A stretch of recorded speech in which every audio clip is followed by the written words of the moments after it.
Assalamualaikum warahmatullahi wabarakatuh. A'udzubillahi minasyaitonirrajim. Bismillahirrahmanirrahim. Alhamdulillah wahdahu la syarikalah.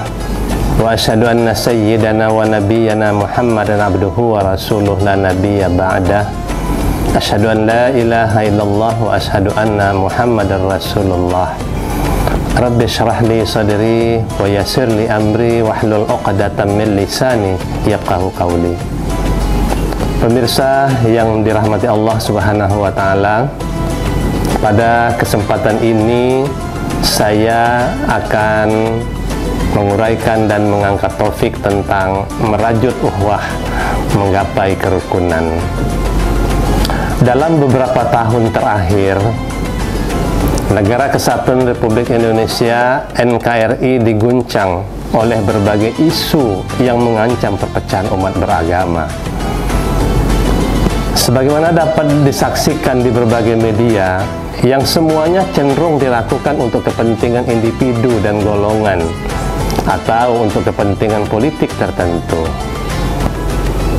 Umat Islam di Indonesia juga sering mendapat tuduhan buruk dari pihak lain, bahwa umat Islam dianggap tidak toleran terhadap umat beragama yang lain, anti kebinekaan, radikal, pelaku teror, dan stigma negatif lain.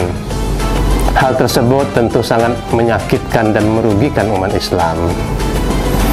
Secara garis besar, salah satu persoalan umat Islam adalah belum terwujudnya kesatuan visi misi dan gerak keumatan terkait masalah kemasyarakatan, kebangsaan, dan kenegaraan.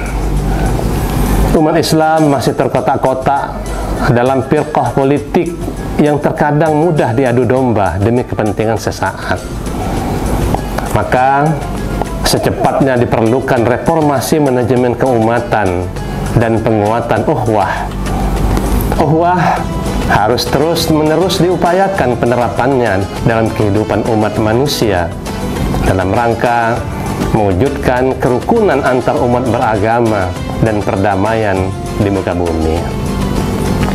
Pada umumnya, ukhuwah dibagi menjadi 3 macam, yaitu ukhuwah Islamiyah ataupun persaudaraan sesama muslim, ukhuwah insaniyah atau persaudaraan sesama manusia, serta ukhuwah watoniyah, persaudaraan sesama bangsa.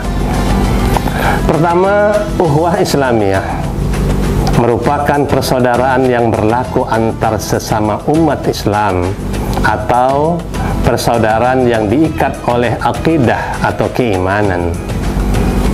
Menurut Imam Hasan al-Banna, ukhuwah Islamiyah adalah keterikatan hati dan jiwa satu sama lain dengan ikatan akidah. Selama akidahnya sama, tanpa membedakan golongan, mazhab maupun organisasi, seluruh muslim di dunia ini bersaudara yang patut dilindungi, patut dibantu, dan diperjuangkan hak-hak mereka atas Islam. Dalam Al-Quran, surah Al-Hujurat ayat ke-10 disebutkan, A'udzubillahi minasyaitonirrajim, Innamal mu'minuna ikhwah fa aslihu baina ihwaikum wattaqullah la'allakum turhamun. Yang artinya, sesungguhnya orang-orang mukmin itu bersaudara. Karena itu, damaikanlah antar kedua saudaramu ataupun yang berselisih, dan bertakwalah kepada Allah agar kamu mendapat rahmat. Ayat tersebut menjelaskan bahwa sesama orang beriman adalah bersaudara, walaupun tidak ada ikatan darah. Persaudaraan yang dilandasi atas dasar iman yang sama kepada Allah Azza wa Jalla sebagai jalinan persaudaraan di antara sesama umat Islam. Ukhuwah insaniyah atau basyariyah, yaitu persaudaraan yang berlaku kepada semua manusia secara universal tanpa membedakan suku, ras maupun golongan. Karena pada hakikatnya seluruh umat manusia adalah bersaudara, berasal dari seorang ayah dan ibu yang sama, yaitu Nabi Adam dan Hawa. Rasulullah SAW telah memberikan contoh perilaku baik terhadap penganut agama lain. Suatu hari ada rombongan jenazah Yahudi yang akan lewat. Rasulullah langsung berdiri sebagai penghormatan. Kemudian ada sahabat yang protes, "Wahai Rasulullah, tapi ini kan dia orang Yahudi." Rasulullah langsung menjawab, "Bukankah dia manusia?" Perilaku Rasulullah SAW tersebut menunjukkan betapa beliau sangat menghormati agama lain. Rasulullah tetap membangun hubungan baik dengan sesama manusia, menghormati, menghargai, dan mengakui eksistensi penganut agama lain sebagai makhluk Allah. Jawaban Rasulullah tersebut melahirkan suatu sikap indah untuk berlapang dada dengan orang-orang yang berbeda keyakinan. Yang ketiga, uhwah watoniyah wa an-nasab, yaitu persaudaraan dalam keturunan dan kebangsaan, atau dengan kata lain persaudaraan atas dasar kebangsaan.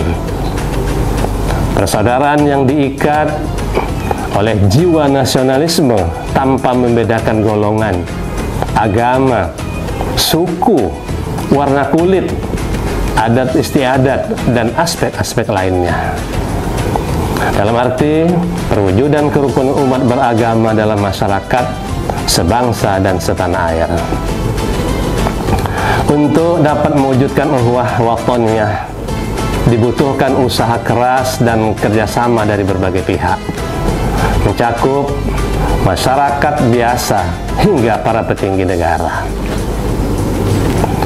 Dengan saling menjaga kerukunan antar umat beragama, menghormati dan menghargai dan menghormati perbedaan yang ada di Indonesia untuk menjunjung tinggi martabat bangsa di mata dunia. Dari uraian di atas perlu digarisbawahi bahwa dalam menjalin dan menjaga kerukunan umat beragama tidak dapat dilakukan dengan satu macam uhwah saja. Ketiganya harus saling terkait dan melengkapi. Menurut Muhammad Mezza, uhwah insaniyah tidak akan dicapai jika kedua uhwah lainnya belum tercapai. Jika uhwah watoniyah dilupakan, maka akan timbul fanatisme terhadap Islam, sehingga non-muslim akan merasa diabaikan hak-haknya. Sedangkan jika melalaikan uhwah Islamiyah, tentu akan terjadi pemikiran yang sempit. Demikianlah uraian singkat ini yang dapat saya sampaikan. Semoga dapat menambah wawasan dan bermanfaat bagi kita semua. Amin ya rabbal alamin. Terima kasih. Billahi taufiq wal hidayah. Wassalamualaikum warahmatullahi wabarakatuh.